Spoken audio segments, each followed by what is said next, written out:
Hello and welcome to episode 242 of The Reformed Gamers, the show all about theology, video games, and, talking about the Tears of the Kingdom and everything else that's going on. I'm your summer mode host, Logan. And I am his co-host, Micah.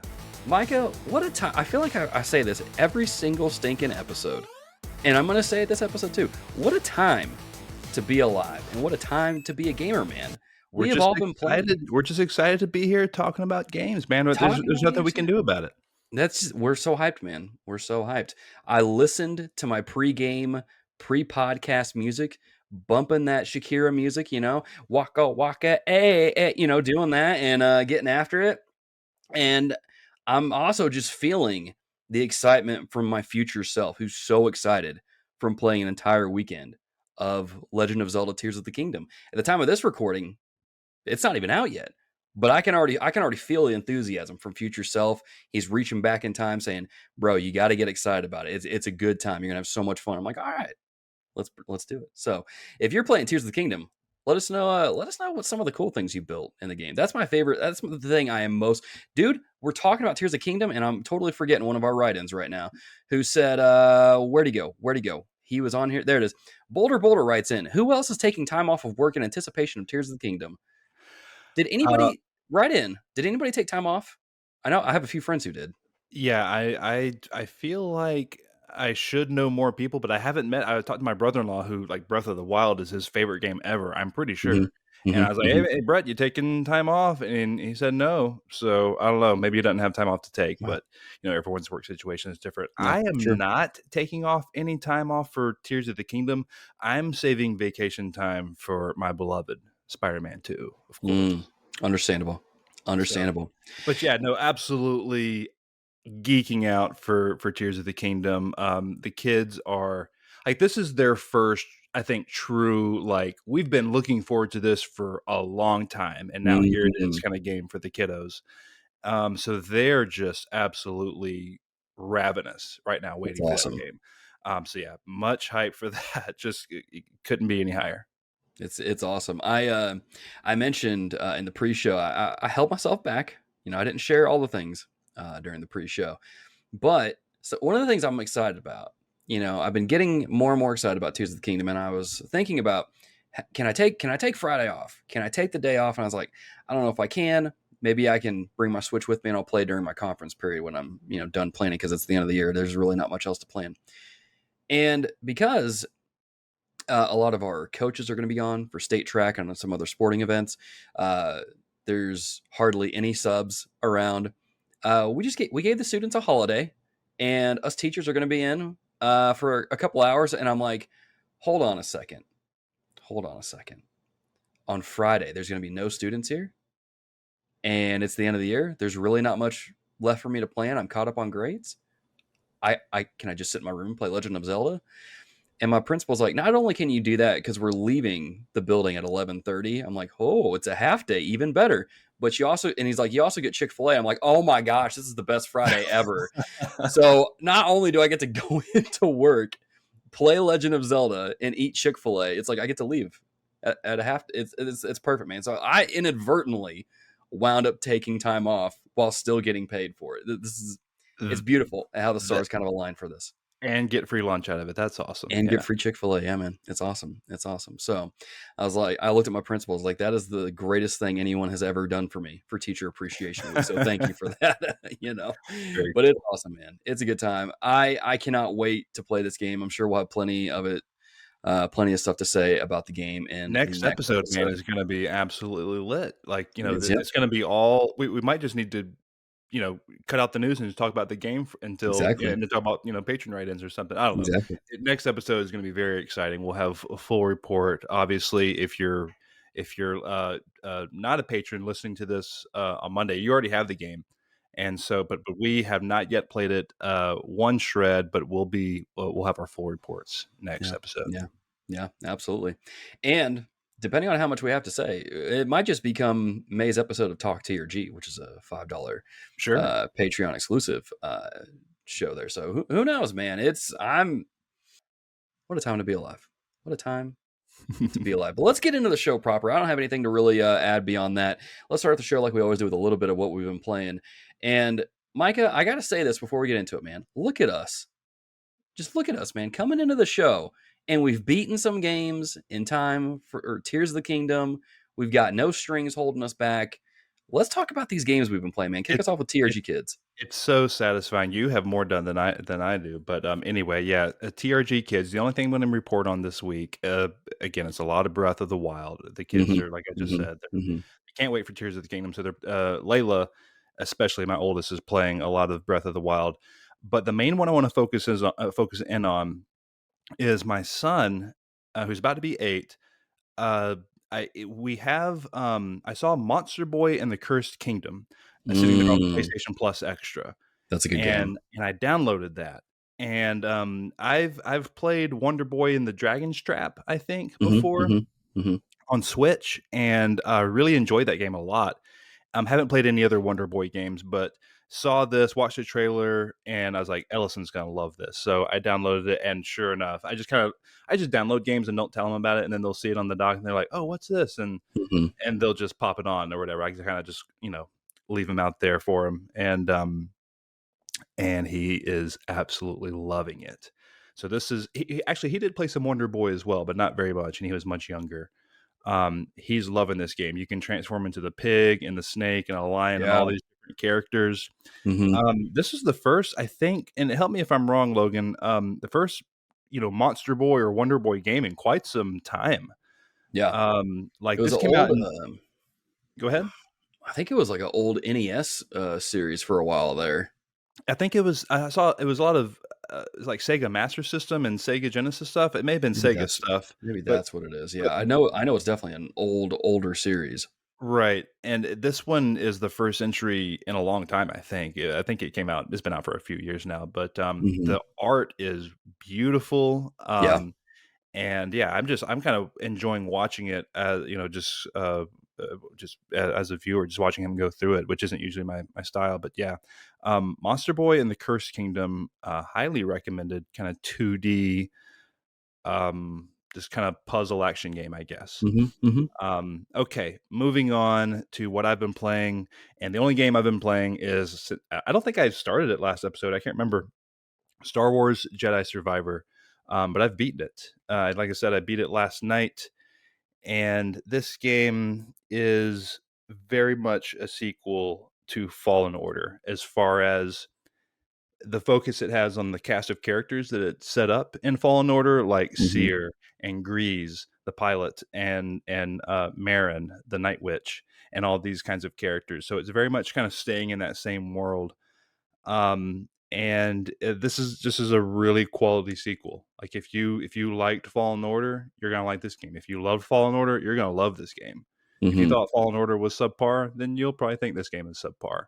Um, but I played it on PlayStation 5, and I played across 3 different patches that they released, like the day 1 patch, kind of a Hmm. better patch that kind of smoothed out performance, and then a more recent one, and the performance is still choppy a little bit, trying to hit Hmm. 60, trying to lock it in, I think. And there's some graphical glitches and like kind of like texture things, like texture flickering, like lighting Hmm. stuff, or like Yeah. you'll be standing still and there's like a step, like a top of a step, and there's one piece of it just kind of like just looking weird, like with like shimmering with lighting Mm. and stuff. It's like, Okay. why are you doing that? Just weird kind of things like that. They kind of take you out of the presentation. It came in hot. I Hmm. never had. Well, actually, it did hard crash on me one time, but just the once, but nothing game breaking. I'll put it that way. Okay. Um, so there are some rough patches, and I feel like Fallen Order also had some rough patches when it launched. Yeah, I remember it having several. Yeah, and were smoothed out over the course of the months. But like I said, they've already put out 2 patches post day 1 patch, so for a total of 3, and so I think they're gonna keep continuing to improve it, and it was nothing, like I said, that was. I feel like maybe it's potentially worse on the PC side. I don't have any experience there, Definitely what it sounds like. um, but I personally never came across anything that was like, "Oh, whoa now." Just some minor things here and there. But I did want to note that it's not it's definitely not a perfect game as far as its performance and kind of bugs and all that kind of stuff. It's got some issues. Um, the level design is definitely improved over the first game. A map was a big complaint about the first game, and that Mhm. is still true. The map is basically the same, but it's Mm. helped in that the overall level design, I think, is better and Okay. makes more sense Okay. and really weaves itself in and out nicely. And there are some, I'm not going to spoil anything, but there are some spectacular moments in this game that are I feel like it's very much Respawn. It's kind of like some of their signature moves that Mm. are very cool. Like very, very cool. Is it like Titanfall 2 with that level where you're like going back and forth between time with that wristwatch thing? If you might remember, I haven't played Titanfall 2, Oh, okay. but I'm familiar enough with Titanfall and Respawn to know that they're excellent at these things that I'm describing, these Okay. events I'm describing. And I just after I got done with a few of them, I'm like, wow, that was like I don't know anyone else that would have done something like that, save for like Okay. a Sony Santa Monica maybe or something like that. Hmm. It's just that there's some really cool, outstanding moments in this game that leave your jaw on the floor. Okay. The story is great. Okay. It's You had to think um, about it? well, I'm just trying. Yeah, it's it's not like knock your socks off best Star Wars lore fiction ever, but it's really up Okay. there. It's Fallen Order and Jedi Survivor are solidifying themselves as really quality canonical Star Wars lore. Okay. And this game is continuing that. Let me check my notes to see if there's anything else I want to say about it. Oh, there's different stances, like lightsaber stances in this game that they expanded upon greatly compared to the first one. So you can get like your standard kind of Darth Maul kind of dual wield, like it comes out Mhm. both ends, Mhm. or you can do like your Ahsoka, break them out. I have one in each hand, kind of thing, or you can do like Kylo Ren with your cross guard, and it's got the two kind Okay. of things, it's poking out the side like a Mhm. medieval sword. Um, and so you can swap between all those. Well, excuse me, you can equip two at a time and then swap Okay. between the two. And those are a lot of fun to experiment with and play with. And the lightsaber combat is I mean, if you played Fallen Order, but you may have forgotten. It's just so excellent. They've really kind of perfected it. Mhm. It's fantastic with the parries and blocking blasters back into stormtroopers and things like that. Uh, Mhm. Shout out to the combat. That's obviously you do a lot of it, and it's vastly improved upon. Last little thing I'll say is I forgot how much this game is kind of like Uncharted, like in its Okay. flow and its pacing, and that's kind of both in for that may be a good thing or a bad thing for you depending on what you think of Uncharted. But I Mhm. guess I'm thinking in terms of climbing, like just kind of Okay. traversing around and platforming and climbing. There's just like, oh, Okay. yeah, I do remember there's a bit of this, and that's still here. But there again, great level design to kind of make that a lot more fun. And this is a worthy sequel that it's not it's not doesn't make huge swaths, make huge leaps forward, but it is a good taking a couple of steps forward in all these different categories kind of sequel, but doesn't like it's not like an Uncharted 1 to Uncharted 2 kind of sequel. It's just like, yes, Mhm. this is a better game than the first one. Okay. And yeah, they're continuing it. It feels like an Empire Strikes Back kind of thing. Like this is like Okay. 2 out of 3 kind of thing. So Yeah. yeah. Man, I've heard a lot of I mean, of course I've heard about all the bugs and all that jazz about the game, but I've also heard just a lot of just praise for the game and how good it is and some of the story moments and kind of like what you were kind of hinting at with some of the really cool set pieces or some of those moments really just are like, whoa, what? Wow. Uh, Right. It's I great despite itself. Yeah. And so I definitely want to get to it because I did enjoy Fallen Order. I think I platinumed it too. So I definitely am going to get around to this game, but it's probably going to be one of those games that I mean, I'm thinking I might save it for the summer, but to be honest, with the and we'll get to the games we're going to be playing this summer here a little bit later on. But man, just I don't know when I'm going to find time Well, for I it. would say this: if you're just a big Star Wars fan or fan of the genre or fan of the first game, I mean, I think it's kind of a no brainer to go ahead and get it. If you, I think Hmm. if you want it that bad. But if you're on the fence and if not, and you do want to play it, I would definitely say wait because wait for a sale, and then Right. wait for some of these patches to come in, and so that Yeah. maybe down the road you'll pick it up for 20-30 bucks, Yeah. and it'll be way better performing than it is today. So Yeah. yeah. And it's those reasons too that led me to picking up a different game that I'll talk about here as I get into what I've been playing. For those curious, I did finish Trails to Azure. Finally finished that game. I'm not going to talk about it here on the show because I've done that over the last 2 episodes, and I've got a video that will hopefully be up on the YouTube channel by the time this episode drops on public feeds. So if it's there. There will be a link in your show notes. You can go check it out there and get my full thoughts on it. I'll have timestamps of when I get into the spoiler stuff, so you can avoid that, like per usual. There's a few games I do want to talk about though, and these are two games that I finished and one that I'm still playing. One of the games I finished is a game called Dredge, which is a game Yes. that I didn't really know anything about until I think Adam drafted it as part of the Fantasy Critic League, and it had come out, was getting really good reviews, and that's when it got put on my radar. And so I thought, okay, you know what? I'm interested in this. I watched like maybe 10 seconds of a trailer, liked the art style, kind of liked where it was going. So just based off that, I spent the 25 bucks, got the physical deluxe edition thing that came with a poster, some stickers, all that stuff. Oh, And I was like, man, this is I like the offerings here. I don't regret this purchase so far.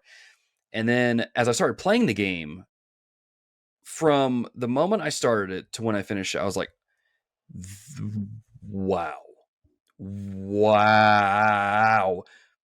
This is my favorite indie game of the year so far. excellent.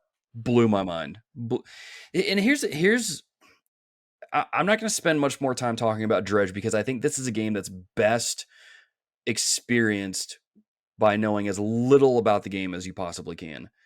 The basic premise is you're a fisherman, you're going to this town to basically be their angler for their fish market, and then series of events leads you to the island, but your ship's damaged, it's broken, you can't use it, so they give you a new one. You get it, you have a debt, so now you have a reason to go out and get fish, sell it back to the market so you can pay off your debt. Which thankfully it's not like Animal Crossing. You're not paying off a crap ton, crazy amount of money. It's like maybe a couple $100. You can take care of it in the first hour of the game. It's totally fine. Two things. When you said that you almost don't want to say anything about it for it's just better to go in blind kind of thing. Hmm. That's as high of a recommendation as you can give. I feel like Hmm. that's making me want to go in. So like, yeah, like I definitely want to play it now. Hmm. Yep. And two, how long is the game? I think I beat it. So here's the thing: there's a lot of side quests in the game that you can do. You don't have to do them. I tried to do as many as I possibly could. I think my total playtime was around 10 hours. It's got to be between 10 to 12, somewhere around there. I meant to check before I came into recording tonight, but I didn't. So it's got to be around there. So you can finish the game in a reasonable amount of time. I think that's part of its appeal as well. But one thing I will say is that as you play the game, as you meet more characters, you start realizing there's a lot more going on in this game than what appears. Hmm. And some of it, a little spooky. Yeah. A little spooky. Let's That's all I'm go. gonna say.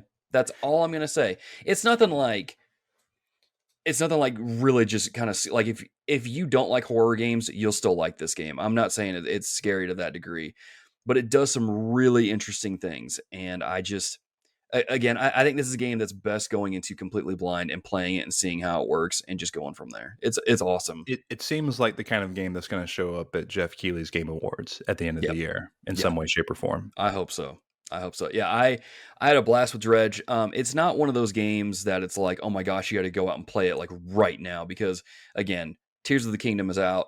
June we've got Final Fantasy 16 dropping. So if somewhere in between those, like let's say you finish up Tears of the Kingdom, you got plenty of time to wait until Final Fantasy 16. it's a good slot in right there when you Yeah, got that I time. think I texted you whenever you told me about it, how much you're enjoying it. It Yeah. is now solidified. I am going to play this before the year's over. I So yeah, just I know Team or like Team 17 or something like published it or whatever. I can't remember the name of the studio, but seriously, hats off to you guys for making. What a surprise! What a surprise! very cool. And with that being said, I'm going to transition to the other game I finished, and not too long ago, the Pixel remasters for Final Fantasy 1 through 6 dropped on console. I finished Final Fantasy 1. Delightful game.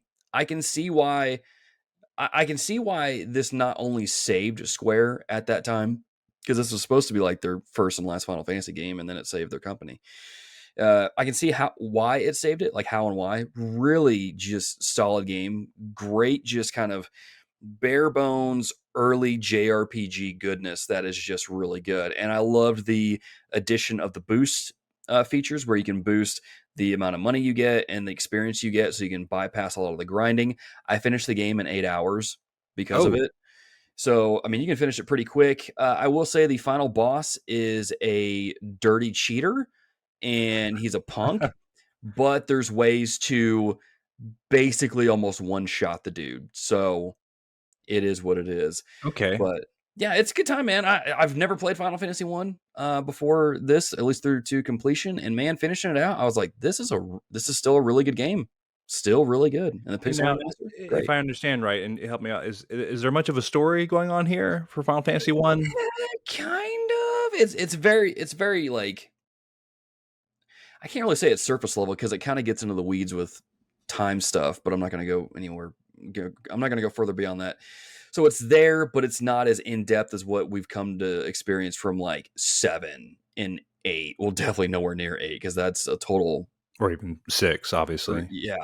So it's very bare bones. It's very straightforward, but I think that's part of its charm. And I think for me right now, that's kind of perfect. After playing through all these Trails games, I have really in depth, complex stories.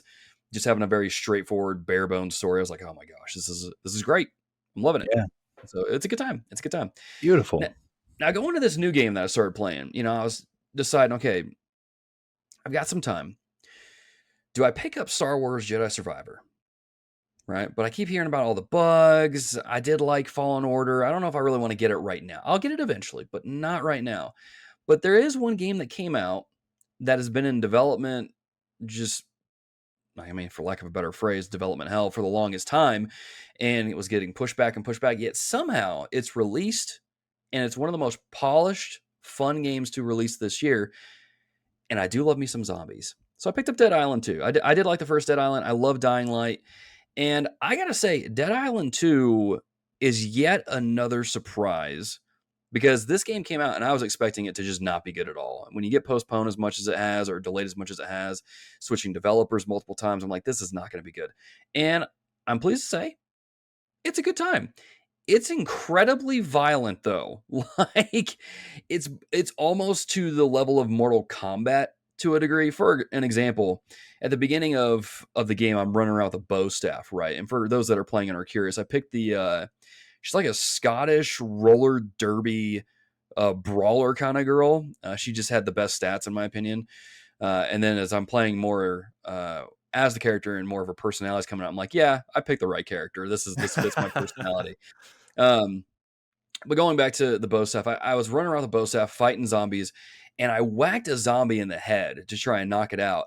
And I hit it, and I hear a pop and see its lower jaw go flying away, and I'm like, that's okay. I didn't need that, and I charged it up and whacked it in the chest. And the staff goes through the thing's chest and rips up, and you see its rib cage and its flesh is kind of hanging. I'm like, that's that's excessive. There's brain stuff. I used a hammer. Like it's look, if you're squeamish at all, don't play this game at all. It's graphic. Definitely don't play it with kids around. That being said, though, if you like the first Dead Island, it's a good time. I think I find myself preferring Dying Light a little bit more just because of the parkour. I try to do parkour in this, and you obviously can't do it. But it's interesting, man. It's got some things in there that's doing that. I'm like, this is fun. It's Yeah, just t an to just to nice. me, this looks like Yeah, we have recently, we like the industry in general have kind of bemoaned the loss of the double A game that existed during like the Mm, Xbox 360 era. Do you feel like yeah, this scratches that that is itch? perfect. That is the best way to describe it. Like this Yeah. is a really great double A game, Yes. or is this a triple A game? Like you tell me.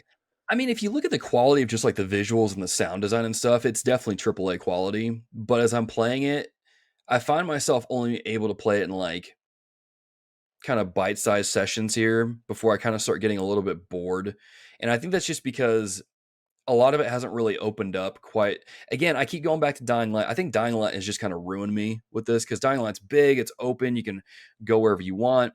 This one's a little more condensed, at least at the start, because you're in a suburb of LA and you're kind of going through the different houses in some of the areas. It'll probably open up later on, but for right now, it's just kind of contained, and and that just kind of makes me feel a little caged in a little bit. Mhm. But I'm sure I'll have more to report as I play more of it. But for so far, I'm enjoying my time with it. It's a good little time. Yeah. Okay. Very. I do need to mention this. Some of these characters you meet, we hear crazy stories about different places in the U.S. Right? Florida, you got your Florida man stories, right? Mhm. California, you hear about the crazies in L.A. And then of course you when it comes to content creation or just people that are in show business, you hear about how they're just really weird personalities. And I feel like they do a good job of making these characters, some of these characters you meet, just so, what's the word? Just exaggerated to the degree that it's truly hilarious. For example, I met this one character there's this one really cool place you go to that's basically like a content creator house where, for those of you that follow content creation, there's like typically in LA, there's places or houses where there's a group of content creators that all live there. They all make content and they're all kind of weird. And there's one of those houses in this game, and you go there and you meet one of these people, and I'm like, this is exactly how I picture you. Just completely vain, completely just unfazed by the fact there's a zombie apocalypse. You want to make content out of it. You're talking like an idiot. Yes, this is hilarious. I love it. Thank you for doing this. So little things like that. You meet some people that are part of the film industry, and you find one lady who's dating this like rocker dude that I'm like, yeah, this is about what I would picture a lead singer of a rocker doing in his spare time, and just doing your thing, man. And I'm like, this is so I think part of it is the humor lands for the most part. I find myself Uh-huh. laughing a lot when I'm playing this, and it's a good time, man. It's It's the it's a way good you're time. describing it, it sounds a little like Grand Theft Auto a little bit. You Um, know, Yeah, maybe a little Grand Theft Auto light to a degree in regards to its characters. Yeah. Yeah, mhm. that's pretty good. So yeah, Dead Island 2, I don't think it's worth $70 at the moment, but like if again, it's one of those like you're in a lull period and you're like, "Man, what should I play?" You're not squeamish, you like zombies. It's a good pickup. It's a good pickup. It's a good time. There's a lot of jump scares too. Oh my gosh. I was like, I was not expecting that. I was not expecting that. You know what else I wasn't expecting? Some of the stuff that's going on in the news, specifically regarding Phil Spencer, which we'll get to a little bit later on. But Micah, lead us into the news, man. We've got some things to talk about here, Yeah, and let's go. we've got some follow-ups on some topics. We got some new topics, but, the there wasn't a whole lot in the news other than the Phil Spencer Kinda Funny interview, which is kind of old now at this point, but I felt like we had to talk about it, but we'll get to that Hmm. at the end. Hmm. Hmm. First thing I wanna cover is, and we talked about this either last episode or the episode before, we talked about how Nintendo was gonna be having their, uh, in-person event up in Washington, Yeah. and in September, and I was surmising like, hey, we might see the new Switch here or the new hardware here. They might reveal this thing, and you're like, Hmm. I'll go ahead and say that's not going to happen, just to kind of Yeah. be, contrarian to you. Yeah. And let's see, this is Nikkei Asia, Nikkei Asia. I think this is more of a business website, but I can't remember actually. I feel like they do a lot of business type stuff, but Okay. they are reporting that, according to their source, that development seems to be progressing well on the successor to the Switch, Hmm. but quote unquote, a product launch won't happen before next spring at the earliest, meaning like this thing isn't happening in this fiscal year before March 2024. Mm-hmm. Um, and so that kind of that doesn't necessarily mean one isn't still close, but I was thinking exactly March 2024 was when this thing was going to launch. Mm-hmm. So maybe not as soon as originally thought. This report is coming off of talking about Nintendo's quarterly financial results, and basically the I can't remember the CEO or the head of whoever's doing the financial report for Nintendo is basically like, hey, we're in uncharted waters here with the Switch. This thing is still selling well. Like we can Mm-hmm. just kind of chill because why launch a new console in this Yeah. climate? Yeah. So it was kind of coming off of that sort of reporting. So I, we're saying Tears of the Kingdom is swan song for the Switch. Maybe not. We're gonna have this thing for another little while. What do you think, Logan? I just had this thought just now. Right. They just released a Tears of the Kingdom themed OLED. Which, by the way, if y'all haven't seen it, oh my, it's gorgeous. It's beautiful. Yeah. The Legend of Zelda Nintendo consoles always are beautiful to look at. But if this isn't the swan song, it has me wondering what might be. And why not? Why not? Why not Metroid Prime 4? That's looking a little more likely now that might be the swan song. And I don't know. Well, We'll wait and see. it just I didn't think that they could. I don't know. I guess there really is no real hurry if the Switch is still. I guess I thought that the Switch kind of was going to peter out sooner, and it's simply not. Yeah, So yeah, it's looking like that. I wouldn't expect anything before maybe around summer next year we'll have something. maybe. That'd be a fun Um, time. but that would be a fun time to get a new Nintendo hardware. But Hmm. I don't know traditionally when other consoles have launched, like the GameCube and the N64 and things like that, or the Wii. I feel like they're always fall time frame. I don't know. I could Um, look it up real quick while but you're I mean, it's telling kind me of something more. whatever. But anyway, we can move on to the next one unless you have anything else to say about this. Okay, news item number 2. Sony shuts down Concrete Genie developer PixelOpus, which let me pull up. This is just they announced on PixelOpus announced on their official Twitter account. They say, "Dear friends, our PixelOpus adventure has come to an end. As we look to new futures, we wanted to say a heartfelt thank you to the millions of passionate players who have supported us in our mission to make beautiful, imaginative games with heart. We are so grateful."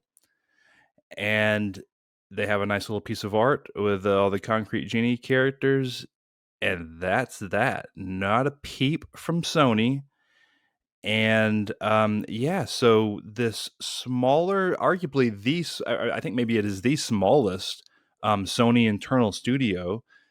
Maybe Sony looked at what they were working on over the course of the past few years and didn't like how things were shaping up. But yeah, Logan, Pixel Opus is no more. How does this hit you, man? Bummed, man.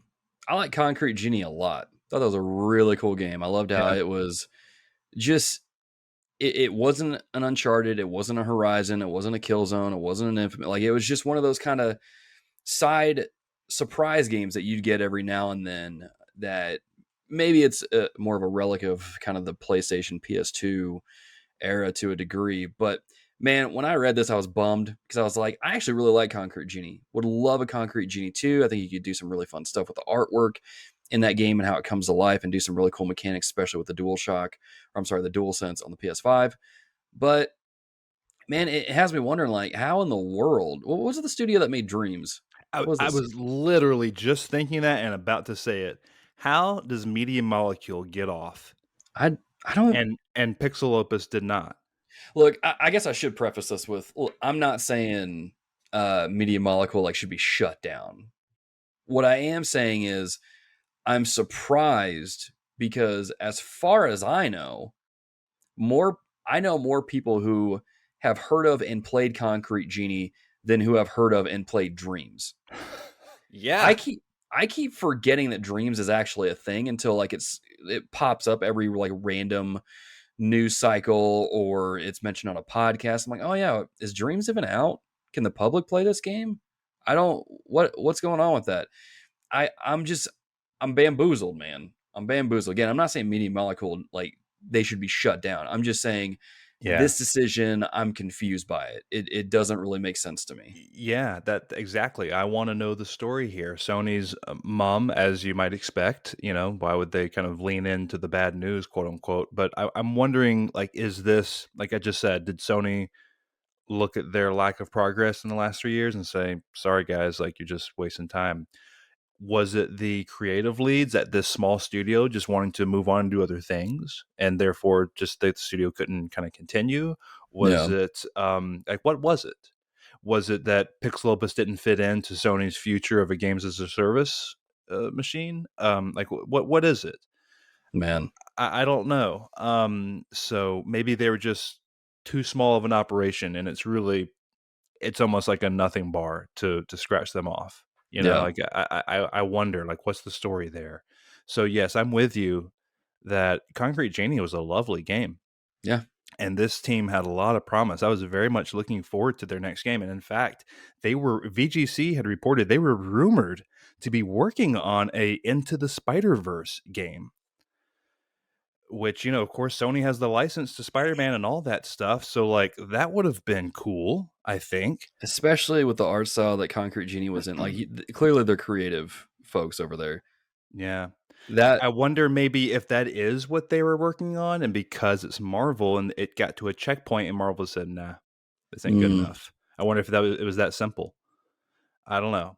But I would love to get the story dang. here. Maybe someone like Colin Moriarty or someone in that ilk Yeah. will uncover kind of what happened here, because having just this kind of farewell from the studio, one paragraph, that's it, without much explanation. Yeah.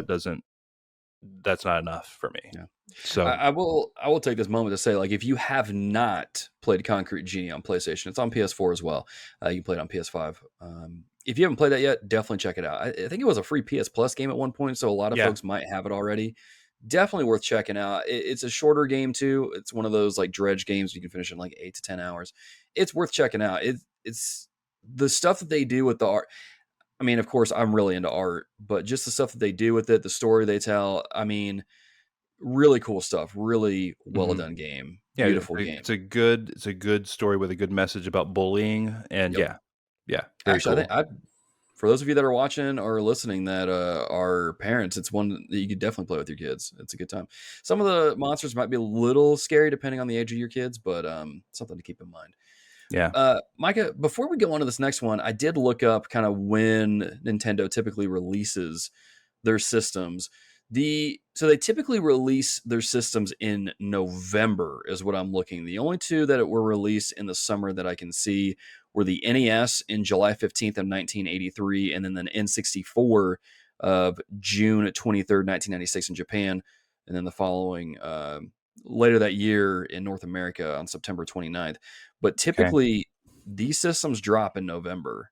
And Yeah, so the reason why I said March was simply because that's what the Switch did, right, and that's what the and Switch did. it Yeah. seemed to be working out timing-wise to lean up to Mhm. that. Mhm. So yeah, I Who appreciate you knows? checking that, but yeah, it did. So yeah, September, November, yeah, that did seem right, and Yeah. so yeah, okay, cool. That's a good follow up. I appreciate But that. but I mean, who knows? I mean, they honestly might just show like, "Hey, here's what we're working on. Here's what we're thinking for the next system at this event." You Right. know? This news doesn't necessarily negate what I said about they might reveal the thing at the September show Right. in Seattle. Right. Like that could still happen, and Mhm. the thing Mhm. come out in June, for example. Yeah. But anywho, we'll move on to the next story, and this one is I wasn't even sure if I wanted to include it, but I thought it was pretty neat. If you Mhm. click on the link I have here, Logan, it's going to take Yeah. you to the VGC article with this little piece of artwork. Basically, Take Two Interactive, the big publisher behind tons of games, they're teaming up with GameFreak, best known for their Pokemon games, for a brand new action adventure game titled Project Bloom. And this game is a few years out. It's going to be in late 2025 or early 2026. But this was just kind of interesting when you look at the piece of art that they dropped with it is this kind of Eastern looking figure with like a Raiden from Mortal Kombat style hat in this like in this woods with like cedar huge type redwood trees, but they're not redwoods, but they're just like the size wise, they're just enormous. It's very provocative looking and It's beautiful. it's giving me major like Sekiro vibes, but on a grander scale because of just how this forest looks and how big the trees are and everything. It looks dope.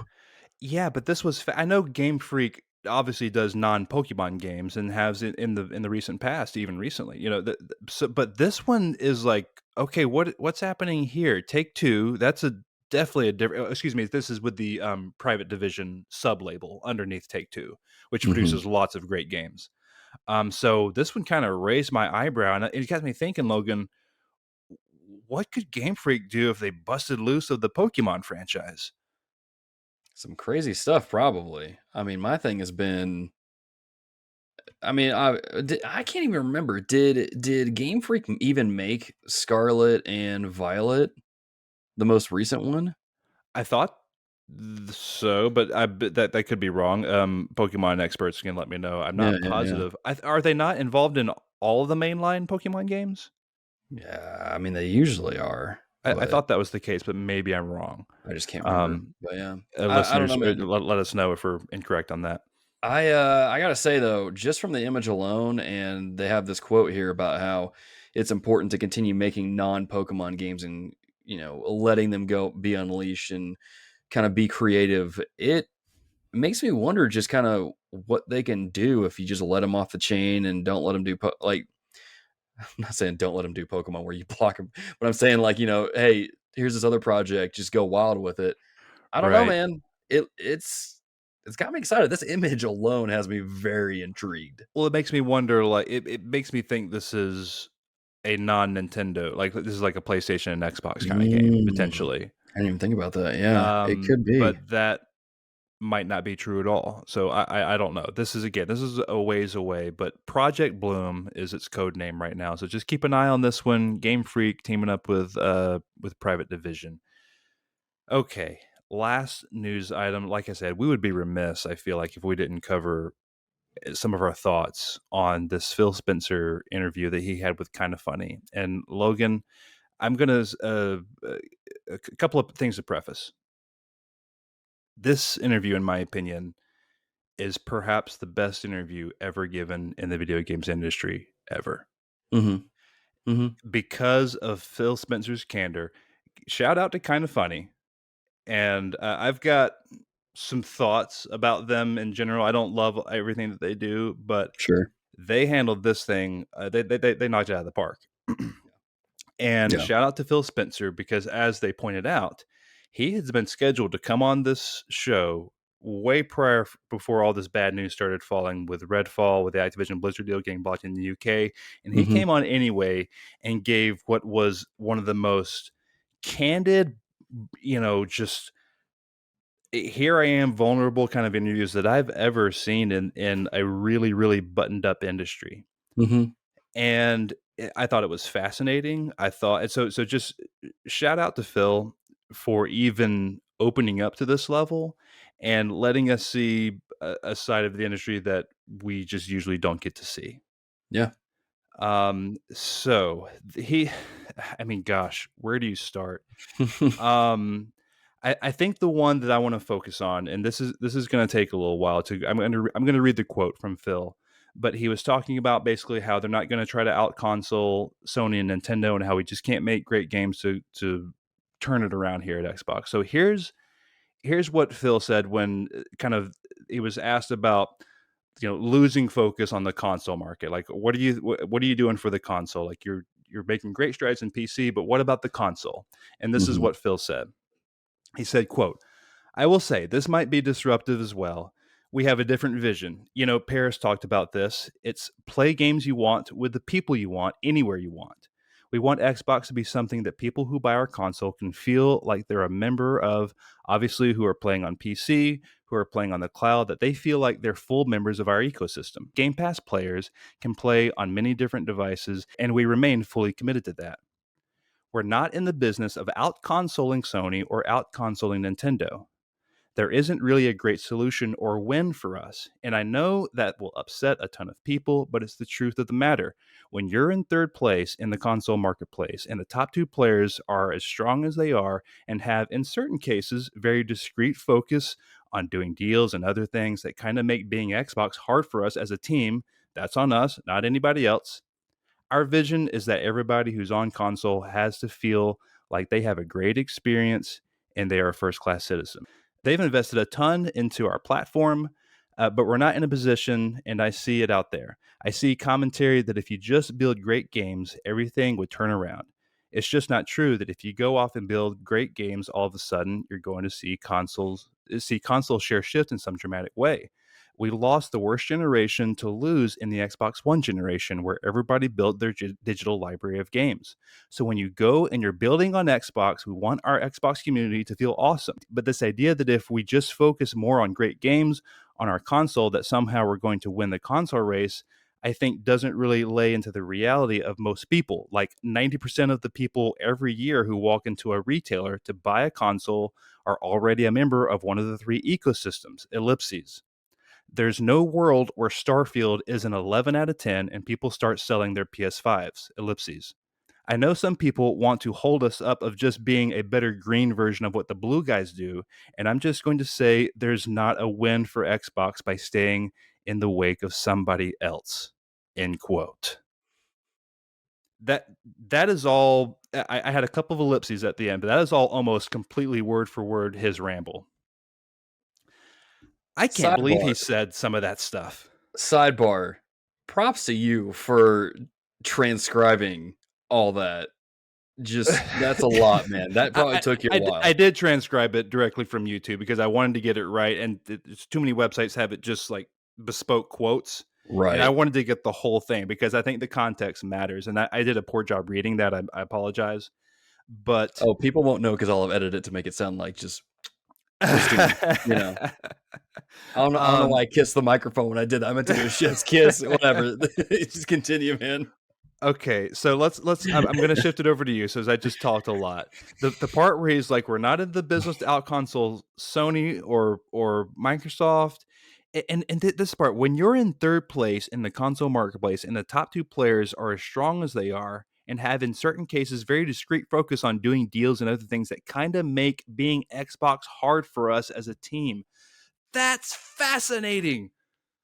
Let me reiterate and echo your sentiment from earlier. Props to Phil Spencer for coming on here. I watched the thing twice and listened to it and Hmm. was just I, obviously I have a lot of different thoughts, but my first one being this dude owned up to a lot and said a lot, and that right there where he admits a lot of things is kind of mind-blowing.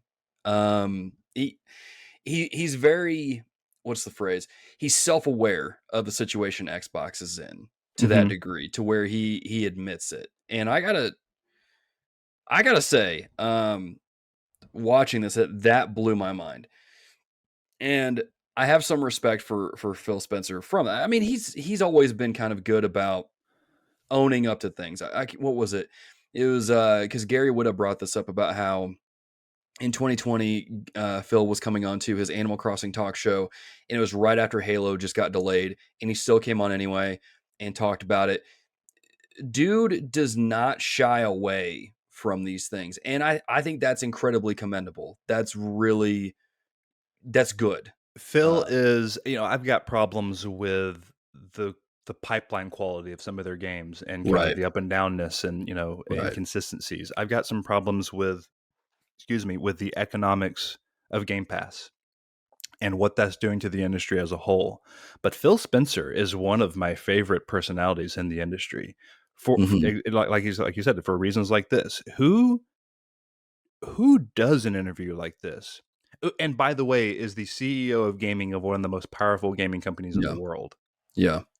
Maybe some director of some game would say something so candid, but Hmm. not Phil Spencer. Yeah.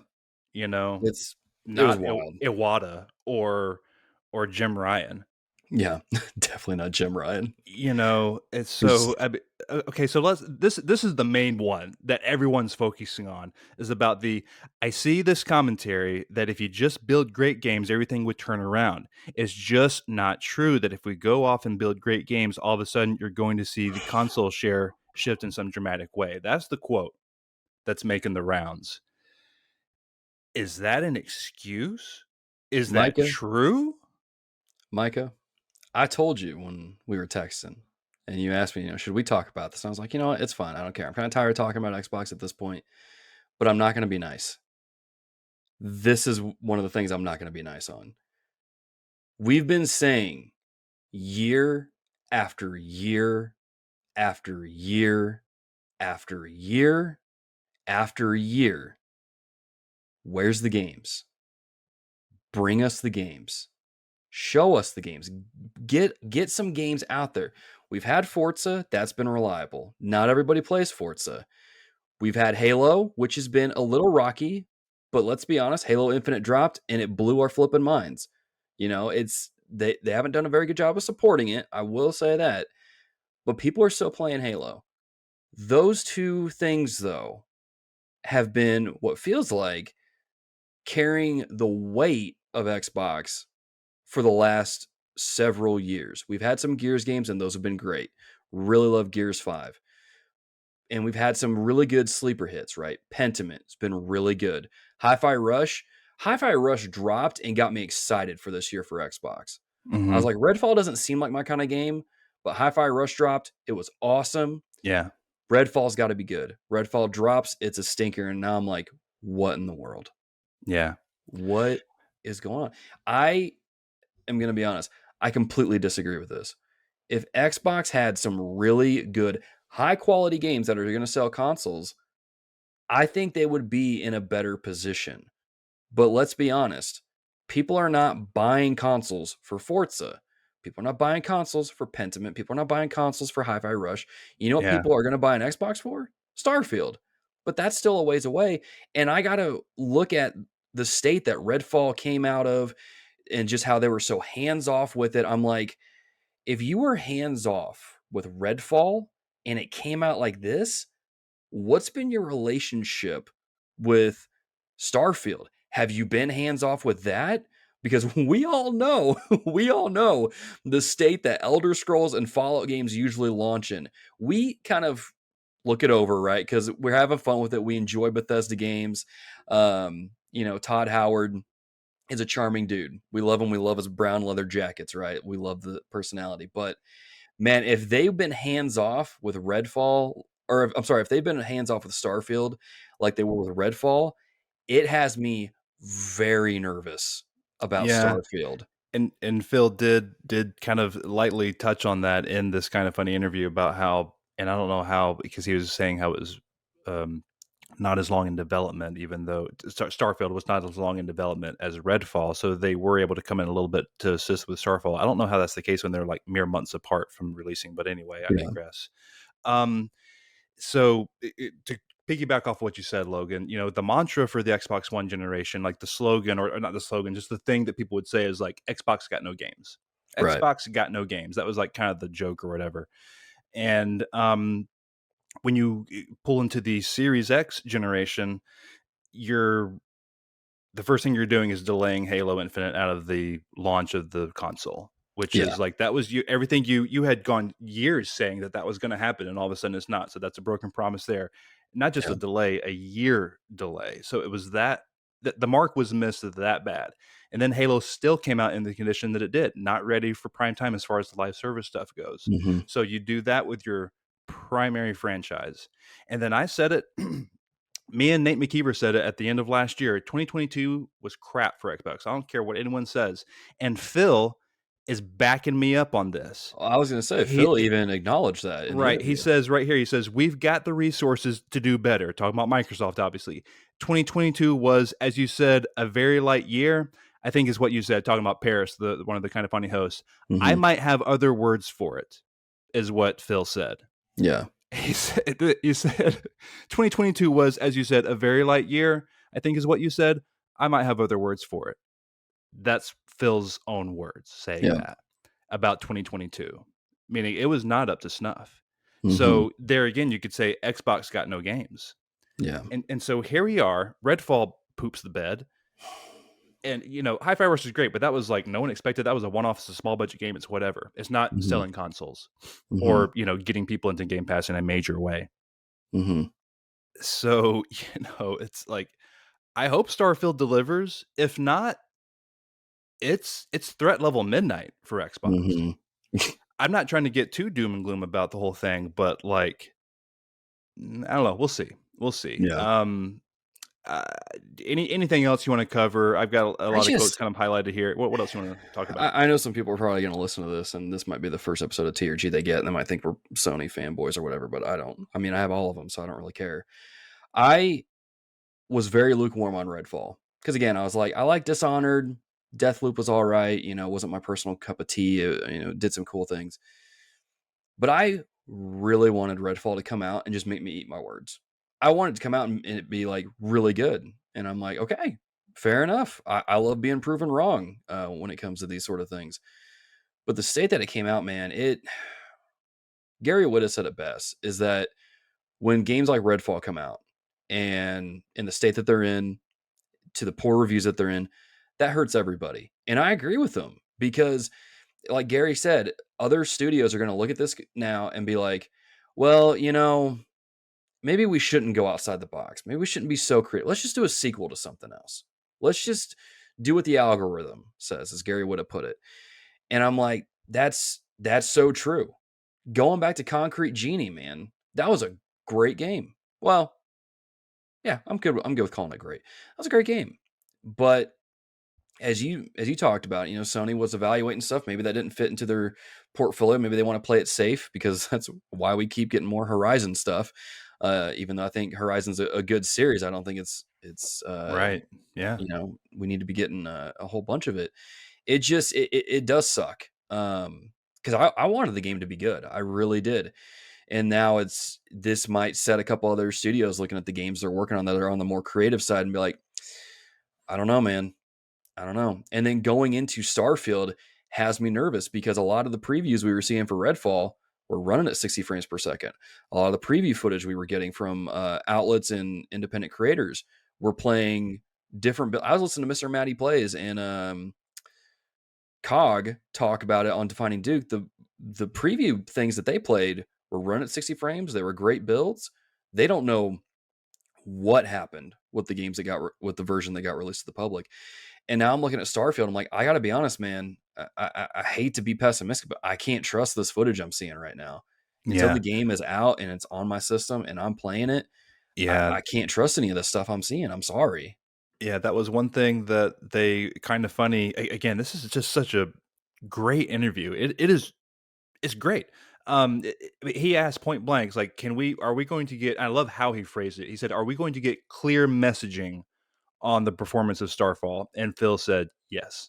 That was the answer. That was it. It's just a one word answer. Yeah. So I hope, to your point, as we go into the June Xbox showcase and then the Starfield Direct directly after that, somewhere in that time frame, we get some darn good messaging of Yeah. what we're dealing with on Series X, on Yeah. Series S, on PC. What are Yeah. the specs looking like? I know we might not have min specs and recommended specs and all that kind of stuff Right. yet, but be very upfront and clear about that as soon as possible.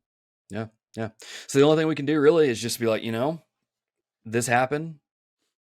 Pick ourselves up a little bit, dust ourselves off, and be like, okay, let's go into Starfield and hope for better. I really hope this was kind of the kick in the pants that Xbox needed, and this will kind of get them to buckle down and put in the work, and hopefully Starfield delivers because oh man, I don't want to think about I don't want to think about a world where it doesn't. Yeah. But this kind of goes into it. Mike, I don't know if you have any other No, I'm good to move on. fair enough. As always, listeners, let us know your thoughts on this stuff on YouTube or on Twitter or in the Discord. This leads into our Patreon write-ins. As always, you can write into the show if you're a subscriber over on patreon.com/reformgamers. Support as low as $1 a month gets you early uncut access to all of our episodes and exclusive access to a few episodes per month and the ability to write into all of our episodes. And just kind of riding off just last topic we did, John Hannon writes in and says, I watched a video recently that went into how an us versus them mentality is actually beneficial for marketers because consumers self-select into groups and make it easier to market to them. Do you think PlayStation versus Xbox is fed into by the manufacturers, or do they simply take advantage of an existing schism? Micah, what are your Yeah, thoughts? I think that before that used to happen a lot more, like Yep. back in the day. Like I'm thinking, like when Peter Moore was hanging out with Xbox, Mm-hmm. uh, you know, running things. I think there were definitely way more jabs back then. I was Um, I was even thinking even further back. Sega does what Nintendo don't. I mean, yep, that was oh exactly, man.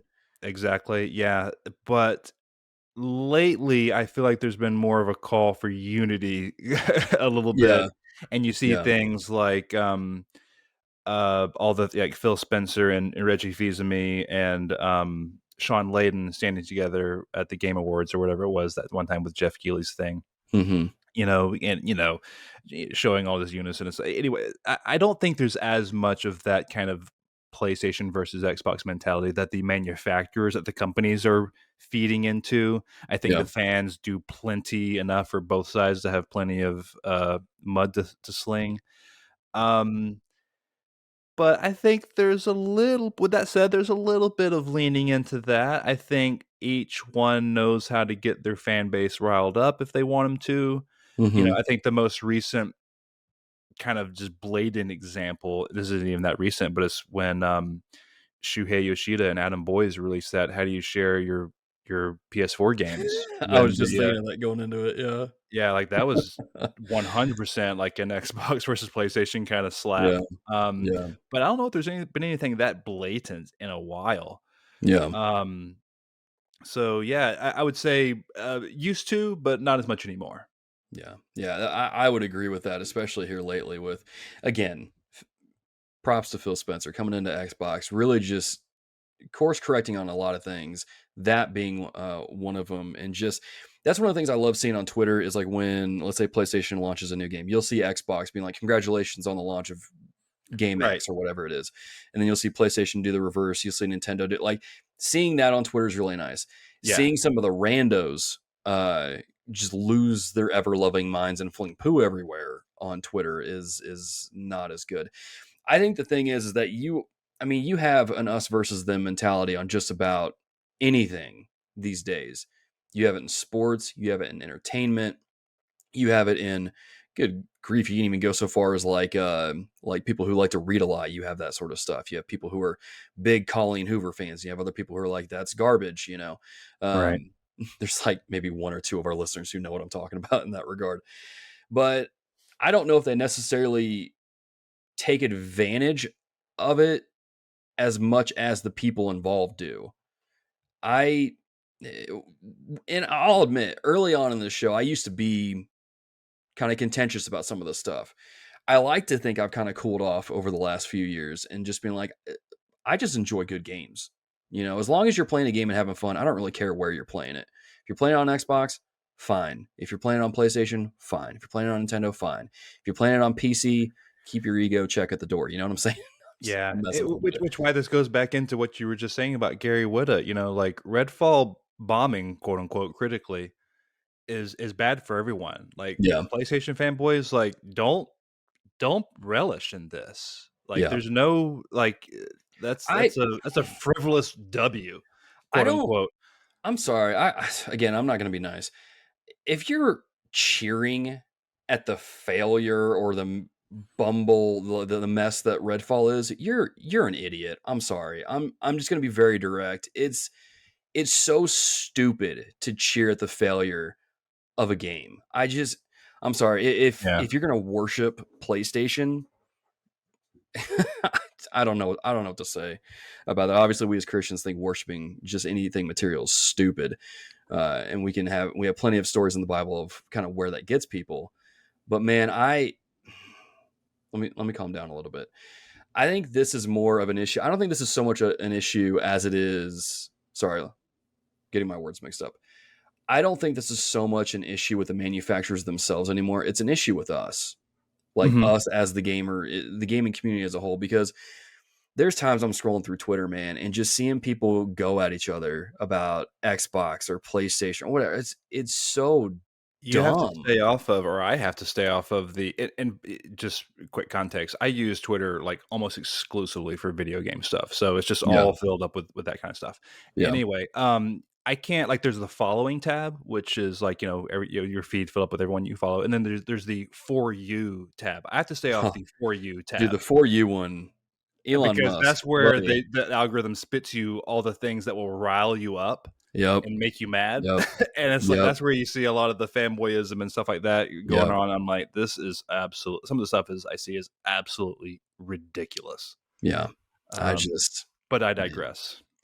Yeah, I I can definitely see where he's coming from as far as like marketers and stuff, and being a graphic design major and understanding that and looking, and as I've studied like social media and how to market things over the last few years. Yeah, I mean a lot of that stuff is definitely true, because if you can really rile up your fan base and kind of get that strong support, you can feed into it pretty easily.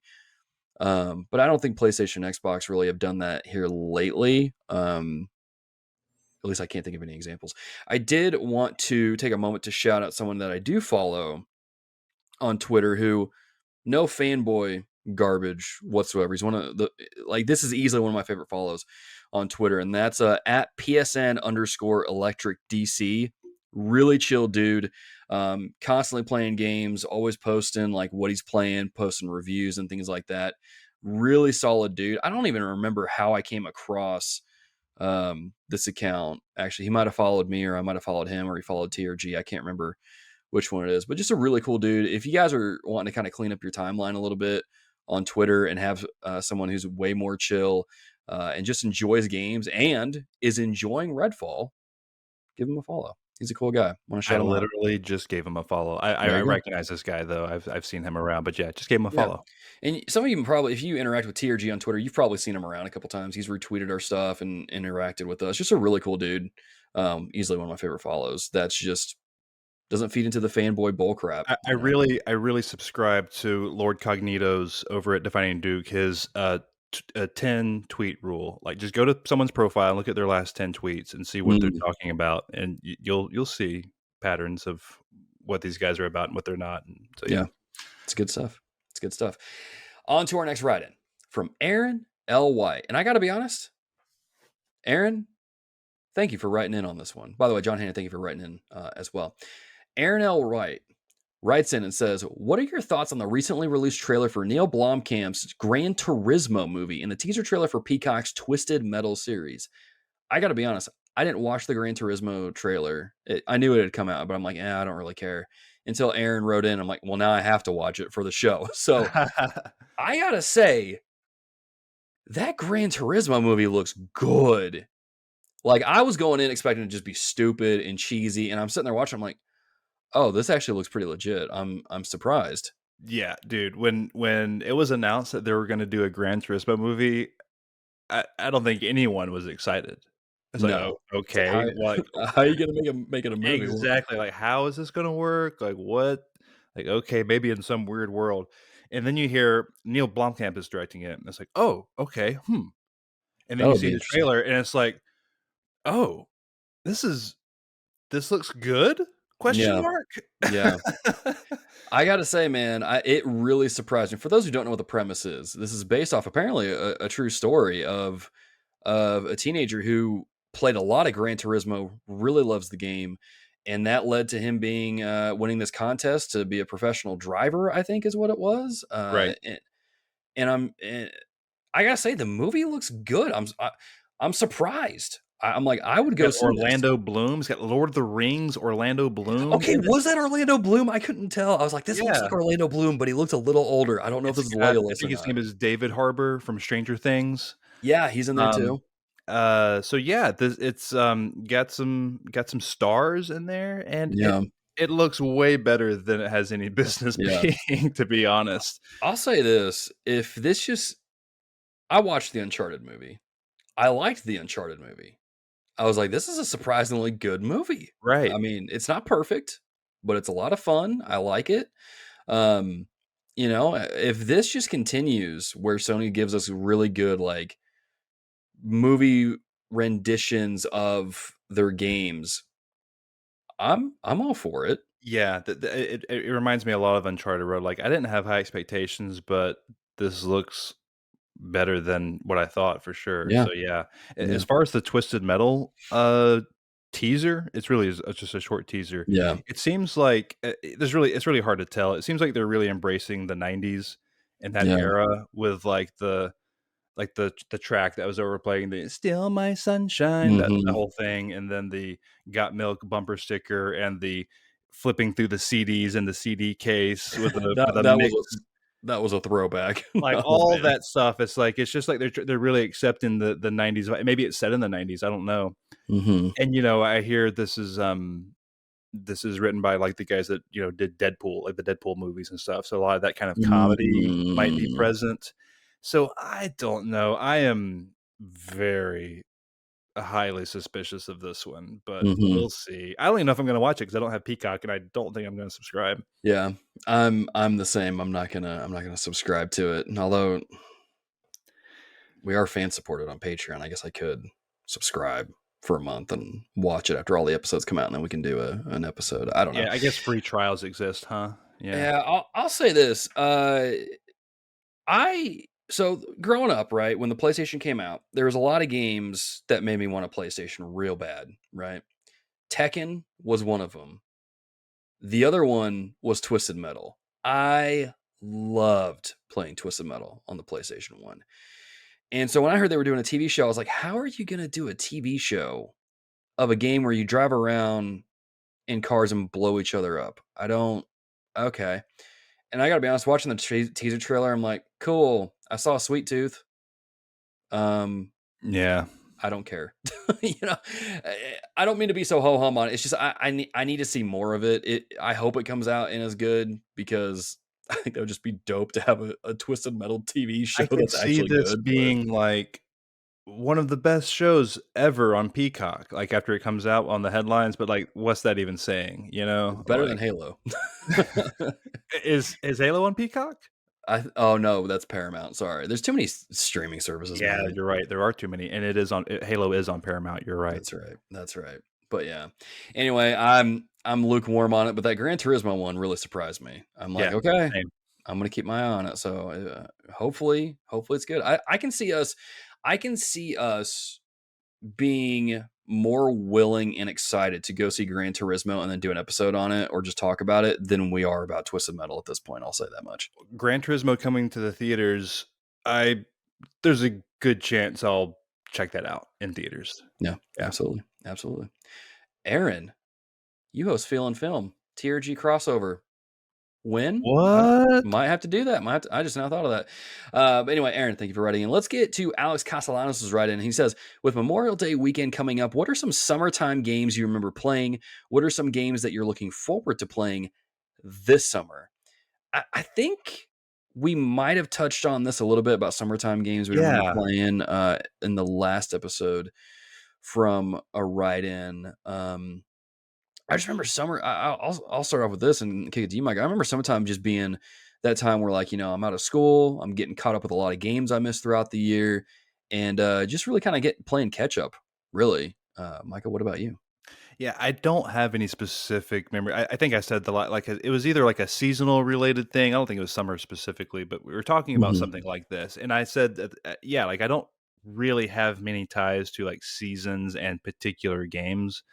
Um, so yeah, just I just don't. There's no real kind of ties there. But as far as like this upcoming summer, I mean, there are two heavyweights that is clear are going to take up all of summer, and that's Tears of the Kingdom and Hmm. Final Fantasy 16. Hmm.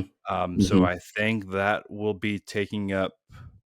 That may get me all the way to Spider-Man 2, honestly, in September or Wow. Starfield, all that stuff. Yeah. Like it. Yeah, that's gonna be my summer. Is Final Fantasy 16 and Tears of the Kingdom, I'd imagine. Fair enough. Fair enough. Yeah. As far as what I'm looking forward to playing this summer, Mikey, you said three big games, or no, you said two big games that are coming out that are going to take up the summer, and I was thinking Final Fantasy 16 was going to be one because that comes out like early to mid June. Perfect timing for that. Mhm.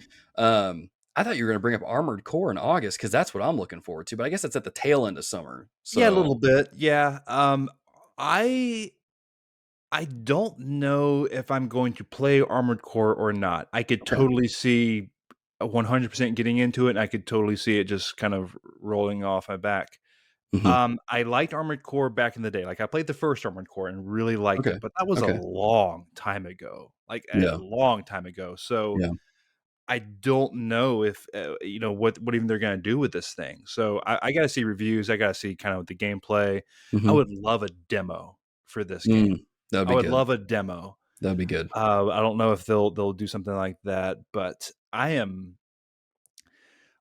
Armored Core was unexpected, an unexpected wrench in 2023. I was not expecting this game to Yeah. be around, and here it is, and I don't know. Like, I'm thinking similarly with one game you might have expected me to answer with as far as summer game is Diablo 4. Like, Oh, yeah. I That's don't another know where June. that's gonna fit in. Another June game. I love Diablo 3. I got the platinum on that game. I don't know where Mm. Diablo 4 fits into the schedule. Hmm. Yeah. Yeah, I didn't think about that either. Ah, man. My wife's gonna be teaching summer school, so that might be one we get to after I finish Final Fantasy Yeah, 16. Logan, and I'm sure Nate McKeever and then tons of others are listening. Like, if you want to like actually play Diablo like together, for the show, we're just gonna be playing together. Like, I would be down if like someone tapped me on the shoulder, but I'm just not gonna get it on my own volition Yeah. and just try Yeah. to find someone. That's kinda where I'm at because I mean, June is like again, I'm sure I will be playing a lot of Tears of the Kingdom, and some of the other games that I've missed, throughout the year so far. And so, I mean, I don't know when I'm gonna fit that in. I know definitely this summer, the games that I'm looking forward to, I guess I should say that. Final Fantasy 16 obviously is one of those. Got the pre-order steelbook thing Yep. pre-order. I'm like, oh, I can't wait for it. June or July. Again, us JRPG fans are eating so stinking good this year. Trails on the Reverie drops in July. Hopefully, I'll have finished all the Cold Steel games by then, but it's not looking likely with Tears of the Kingdom being out and then Final Fantasy 16 coming out after that. Regardless, looking forward to playing that. And then August, you got Sea of Stars, and then you got Armored Core. I Sea mean, of Stars. yeah, Oh, and you know what? I actually I kinda half forgot. I don't know if it would have made the cut, but, something in the news, Hollow Knight: Silksong got delayed out of the first that's right. half of 20. It was supposed to come out by June, Yeah. and the, community manager or some producer or something like that came out and said, "Hey, sorry guys, we're still working hard on it. It's a huge Hmm. game. We're liking what we see, but we need a little bit more time." Yeah. Didn't say when. So, like, that could be, like, I don't know when. Like, that could Yeah. just drop anytime. So that's, like, another, like, I it would have to be when Spider-Man's out for me not to play Hollow Knight when it drops. Like, I think I'll clear my schedule for Hollow Knight: Silksong whenever that game drops. Yeah. Understandable. Understandable. But yeah, as far as that, I mean, I'm looking forward to just kind of using the summer to get caught up on some games, play some things I missed. I still haven't played Xenoblade Chronicles 3. And I'm like, this thing's just sitting uh in my little library of Switch games. And I need to get around to it, man. The DLC came out for that recently, and apparently like it's really stinking good, brings in some past characters somehow. And I'm like, oh my I've got to play it. I've got to play it somehow. So I'm looking forward to getting caught up on some games, but man, it's again 2023. What a time to be a gamer, man. What a time to be a gamer and to be into games. Alex, thank you for writing in. Going on to Richard Marroquin's write in. With this current generation of video gaming, we have seen a bit of a rise in remakes, and I am loving it. I love seeing the classics I have played years ago coming back and giving the younger players a chance to experience the stories I have loved over the years. I also love how highly received they have been.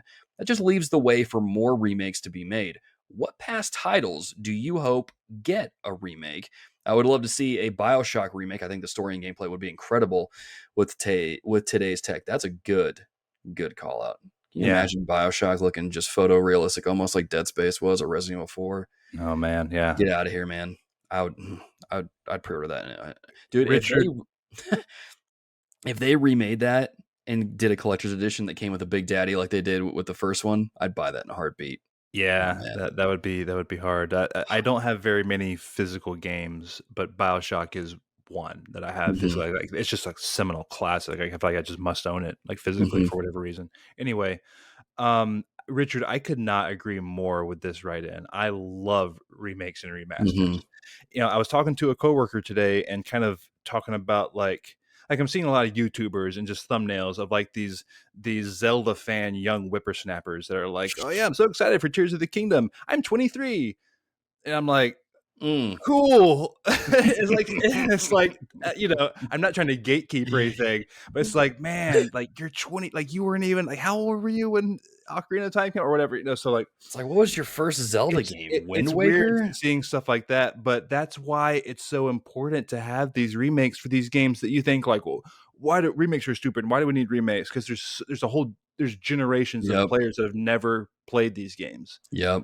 like you and I have. You and I, us old folks I'm talking to Yep. right now. Back So in my day. right, right. So I'm all for like these seminal classics, bringing them forward to have the best versions possible. Yeah, I'm all for that. But as far as your question, like, what do I want? It's, I mean, there's rumors percolating. I don't know, but Metal Gear Solid One is easily the top of the list. Yeah.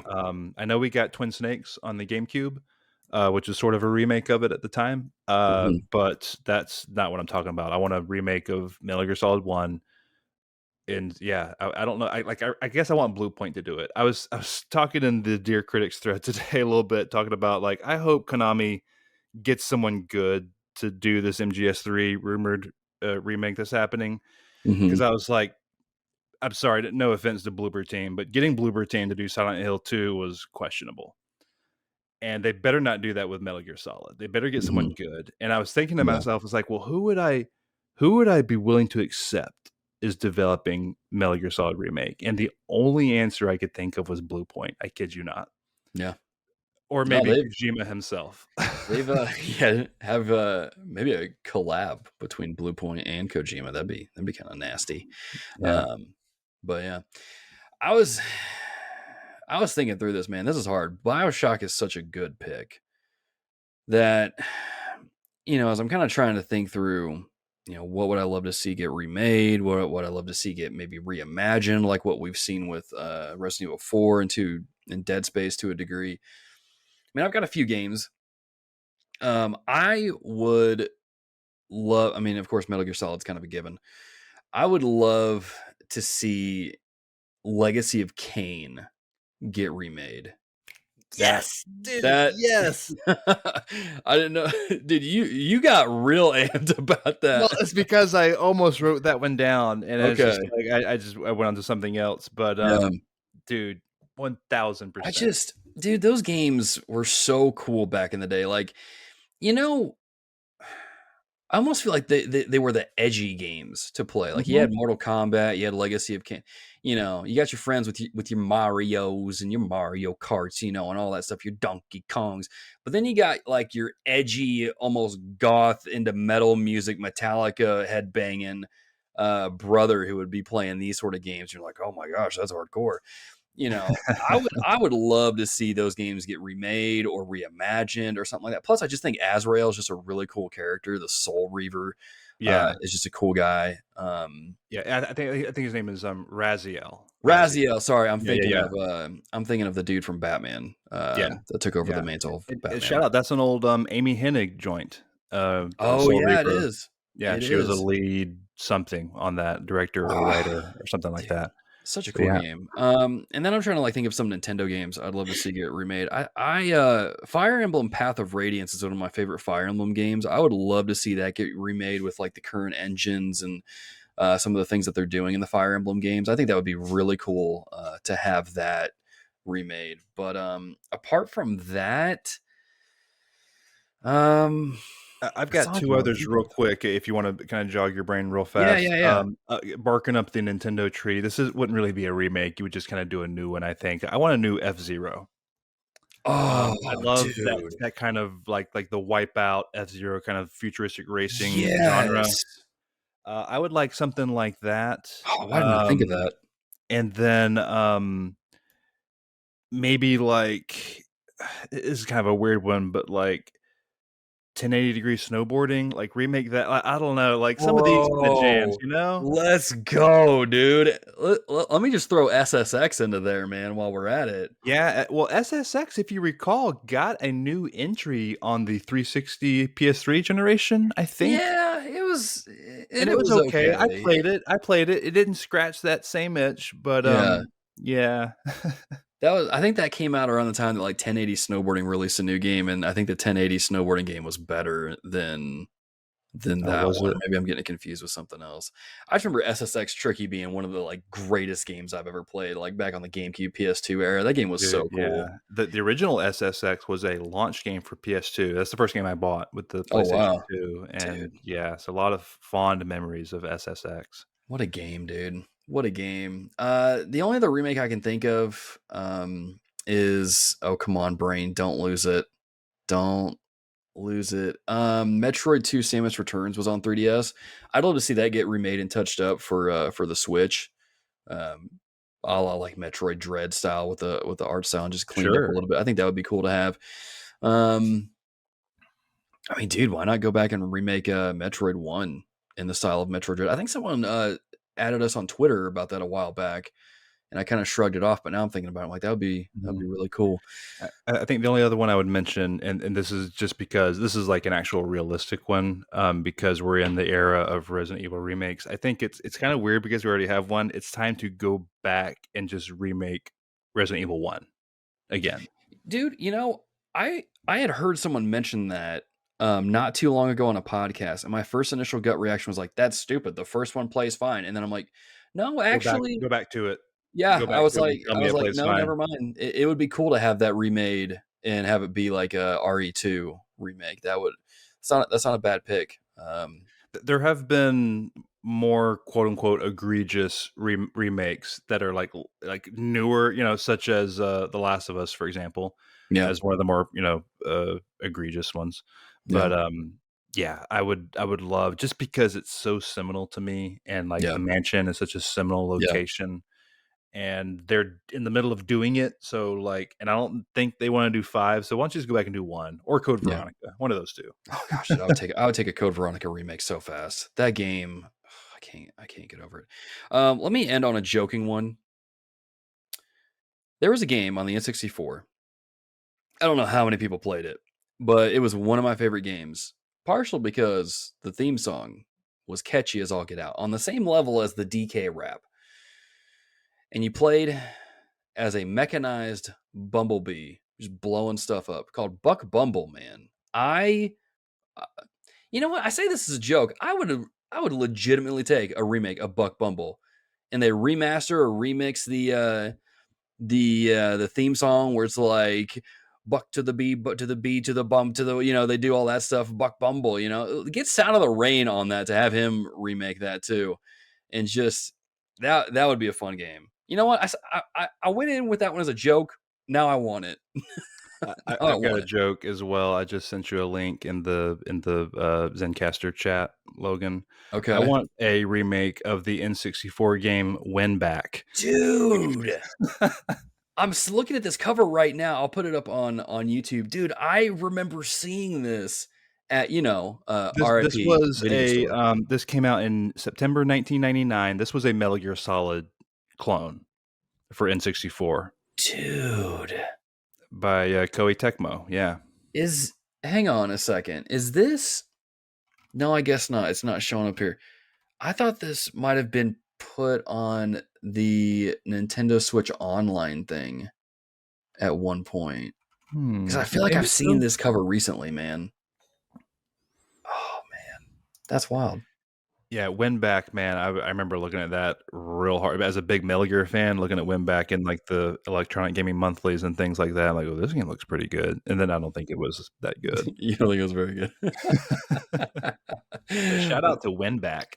Shout out to Winback. Shout out to Winback and Buck Bumble. Two of the most buck wild things that we got in that era, man. What a dude, the N64, what a system, man. Got some didn't we get Conker's Bad Fur Day on there too? I think more and more, like I really kind of bag on the N64. That is one of my top, like, would want, like, I don't keep my consoles. I regret it big time. But like Mhm. going back, the N64 is one of the top consoles I would want to own. Yeah. If I could have like just one or two retro consoles, it would be like Mhm. that, PlayStation 1 and like Dreamcast, I think. Yeah. Yeah, man. Dude, shout out to friend of the show, Derek Smith, who hooked me up with an N64 as my wedding gift, and Oh, and I nice. was like, dude, thank you so much for that. And I actually bought Buck Bumble a while back. Regardless, what we're talking about here about remakes leads into Dorian Taylor's write in. We're gonna go to his write in and then end with Sojourners. Dorian Taylor writes in: if Metal Gear 3 is remade, do you think it's best to start with 3 as it is technically the first chronologically? Or should they have started over with Twin Snakes and got them in the order we originally got them in? Micah, I think you're a bigger Metal Gear fan than I am, so I'm going to hand it off to you. Yeah, I'm kind of fine with Metal Gear 3, but no, I sort of already said it in the other question. I want Metal Gear Solid. A, because it's a PlayStation 1 game, and we've already gotten like remasters of 2 and 3 like a couple of times maybe. Mm-hmm. So and I just like Metal Gear Solid 1 better, and it just like, yeah, while 3 is first chronologically, it's just I'm always a fan of consuming things in the order that they came out in, Mm-hmm. always, because Yeah. that's simply the way that the consumer first washed over them. So Yeah. the things you like when you went into Metal Gear Solid 3 for the first time, you had the knowledge of Metal Gear Solid 1 and 2. You just couldn't not have that. So Mm-hmm. yeah, I kind of wish they would start with the first one, but I'm okay if the rumors of Metal Gear 3 being remade are true. Yeah. Yeah. I mean, I'll take a remake of Metal Gear 3. I'll take a remake of Metal Gear 2. I'll take a remake of Metal Gear 1. I mean, I'll take it. I'll take it. However, Micah, I agree with you, man. I think Metal Gear Solid 1 needs it the most. You've got the original, which is silent. I mean, you can play it on PC, but it just doesn't run very well because I've tried it from GOG, and it's a PS1 game. It's really old. It's just it needs it. And then of course you have Twin Snakes, but that's siloed on the GameCube, and there's really no good way to play that outside of playing it on the GameCube or some other means. But I think that one needs it the most. And I was kind of going into this, and I was sitting here thinking about it. I was like, maybe it's not so bad that we start off with Metal Gear 3, right? But then I started thinking about it, like, how are you going to do this with naming conventions? What are you going to do? Metal Gear 3 remake and then go into Metal Gear 1 like, that's so weird. And I got to say, I landed on this, Micah. You can learn a lot about a person by the order that they read the Chronicles of Narnia books. If they read it in the original, like, path or just flow as God intended, it's a good thing. But if you read it in the new chopped up order that C.S. Lewis just did just to make a kid happy or whatever, there's something wrong with that. That ain't right. That ain't right. That is not God's way. It's not C.S. Lewis's way.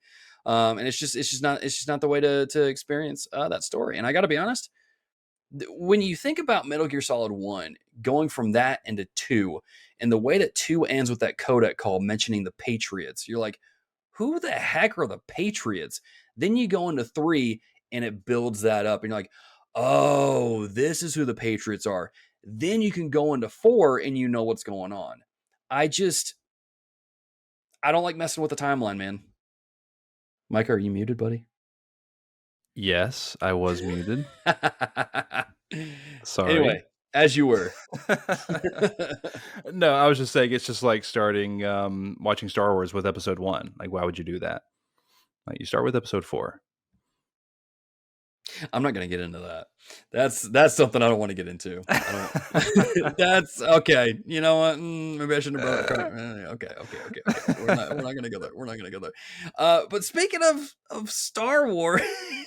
Dorian, thank you for writing in. Speaking of Star Wars, this loosely ties into Sojourner's writing, which is how we're going to end the show. Sojourner writes in and says, is there a video game or any other media like TV, movies, and there's the tie, etc., that you are interested in getting into, but you are too intimidated,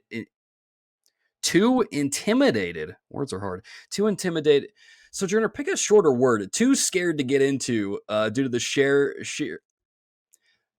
due to how big it is. There's a lot of stuff to it. There's a lot of entries. I can't. I'm bumbling over the words, man. Micah, is there anything like that for you? Because I got some thoughts. Yeah, you said it earlier, actually. It's kind of funny. Xenoblade Chronicles. Mm, I yeah. have been side-eyeing every new release, announcement, whatever. I'm looking over there like, I really would like to get in because I played the original Xenogears back in the day and loved it. Mm. You played the And OGs then. Yeah. there were some other ones on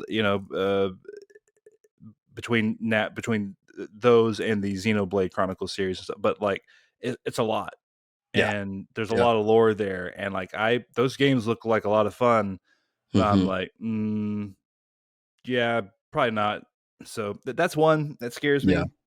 The other one, and this is kind of not the same thing, but it's just because they're so beefy individually. Persona. Mm. I'm like, yeah, maybe. That's a recurring one that keeps coming up on this podcast. Yeah, like I really want to play those games, but I'm Hmm. also super scared just for but like Sojourner says, just the kind of the length, the Yeah. commitments, I Yeah. feel like I need to play, like I need to know Shin Megami Tensei, I need to know the past, I need to know, Persona 2 and 3 and 4, and I can't just jump into 5, surely, that kind of No, thing, you know? you definitely can. You definitely can. I It like Final feels that way, Fantasy. I guess. Right, Okay. I Okay. understand that. It feels that way. So that one's not as good of an answer, but that's kinda where my Hmm. brain went. Yeah. No, it's understandable. Again, Persona 5 Royal beat it in like 110 hours or something, or somewhere around that ballpark. That's a lot of time to invest Yeah. into one game. Sojourner, you wrote this in, and I was trying to think of some examples, and I feel like, not feel like I know over the last couple of years, the ones that I've been too intimidated by, I've just jumped into. I've dove right into them. I've always wanted to get into Mobile Suit Gundam, but I'm like, where do I start at? Last year, I watched through the entire Universal Century timeline. I own pretty much the entire Universal Century timeline. Great show. Took me all year to watch all the shows though. It was a lot. It was a lot to undertake. Really cool. Really glad I did. Brandon Sanderson was one. I'm like, these are really big books. Do they have pictures in them? No. What do you expect me to do with this? But then I read Mistborn, and then I was like, Brandon Sanderson's an amazing writer. These are slow burns, but he makes it worth it. Love it. Now I'm 3 books into the Stormlight Archive. I've read several of his other books. I've read his secret projects. Shout out to Tress of the Emerald Sea. That was a good read. And then Trails. The Trails games were another one, and now I'm on Cold Steel. I feel like I've just gotten over it. I've grabbed the bull by the horns, especially here lately, where I was like, I've always wanted to get into One Piece, but that's 1,000 episodes. I don't know if I'm ever going to do it. Now I'm on like episode 50, and I'm like, this is quickly becoming one of my favorite animes ever. Mhm. This is such a good Yeah. show. So I can't think of any where currently I'm interested in them, but I'm too scared to get into because of that. I feel like I've just embraced it and rolled with it here over the last like year and a half to 2 years, and man, it's definitely a time commitment. But man, some of those things that have a lot of story to them or have a lot of episodes are just there's a reason they're like that is because they're just that good, and it's a good time. Shout out to One Piece, man. One Piece made me cry a couple times. Shout out to Oh, One Piece. man. Just saying, great Okay. show, great great show. But yeah, other than that, man, that's all I've got. I feel like I've just dove That's into those good. things. Yeah. So it is what it is. Listeners, as always, you can let us know your thoughts on any of these things that we've talked about here on the show in a variety of places. One of them being Patreon, actually, which is we're going to go ahead and thank our patrons, the lovely folks over on patreon.com/reformgamers who help us stay afloat, who help us secure the bag, so to speak, for games for this show and a few other things as well, getting upgrades to equipment. And yeah, we're going to shout them out on this episode here. We may have done it last episode, but who's keeping track anymore? Who doesn't appreciate a good shout out? Those people are Aaron L. White, Alan Z, Alex Castellanos, Boulder, Calvary Zender, Chris Freeman, Christopher Commander, David Matthews, David, brother, if I mispronounce your last name, I'm sorry, David Isfiel, Derek Smith, Dorian Taylor, Jake Walker, Jimmy Changa, Joanne Monroe, John Hannon, Jonathan Harrison, Josh Brocklow, Joshua, the Super Llama Johnson, Kokorodaki, Luke Strain.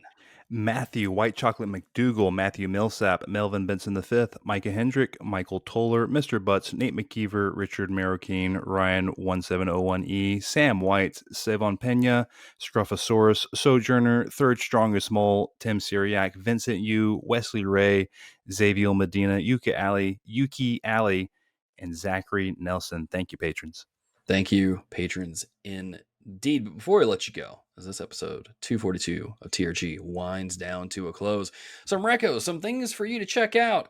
And Micah, you've got a spicy one for the Ooh, listeners. man, snacks and video games. I gave the patrons a little bit of a spoiler in the pre-show, but snacks and video games go hand in hand.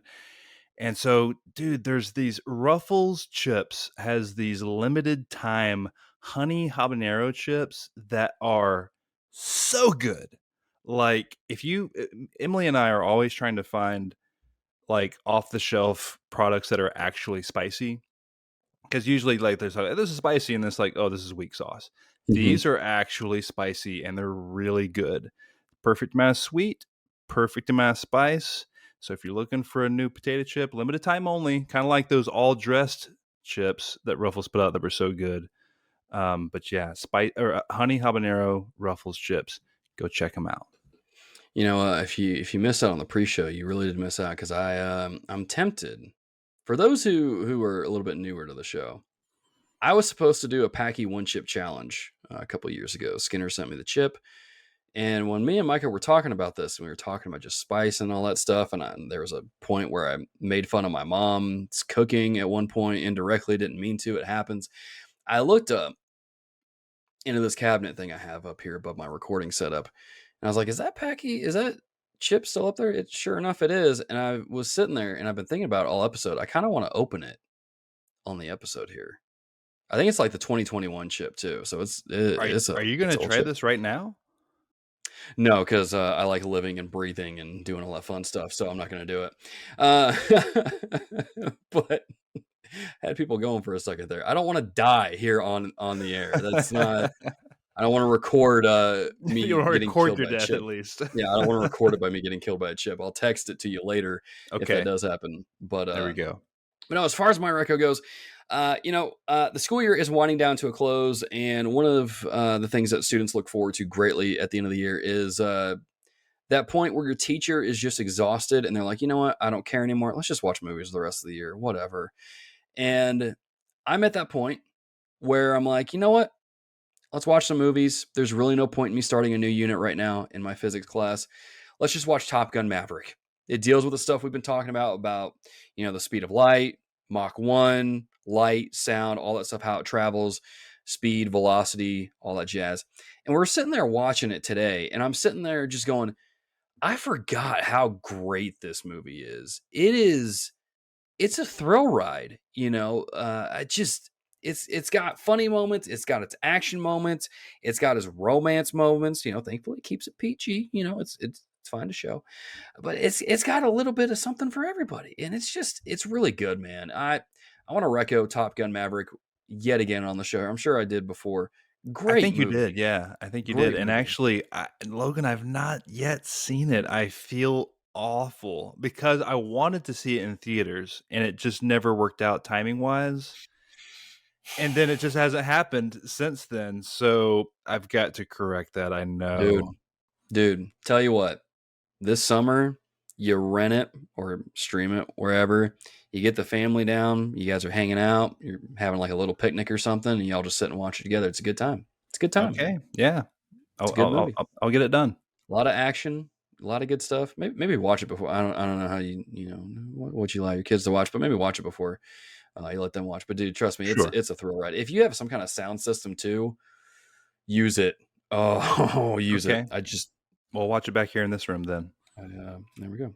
Yeah, great time, man. It's a good movie. I highly recommend it. Really good movie. I'm looking for it. I'm enjoying rewatching it again, and man, it's a good Yeah. time.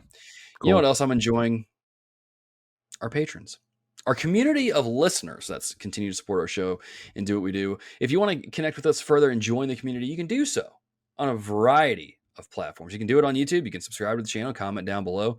I don't know what your summer plans are. You planning anything? You going to go see some movies? You going to travel? Let us know your stuff in the comments below. You can always go to our website as well, www.thereformedgamers.com. You follow us on Twitter, join our Discord. That's where we're really popping off, having some fun over there, playing some Marvel Snap theory crafting about the High Evolutionary card that's coming out later this month. And we're also gushing about the GG app, which if you are not on that, you need to get on that as well. It's like Goodreads or Letterboxd, but for video games.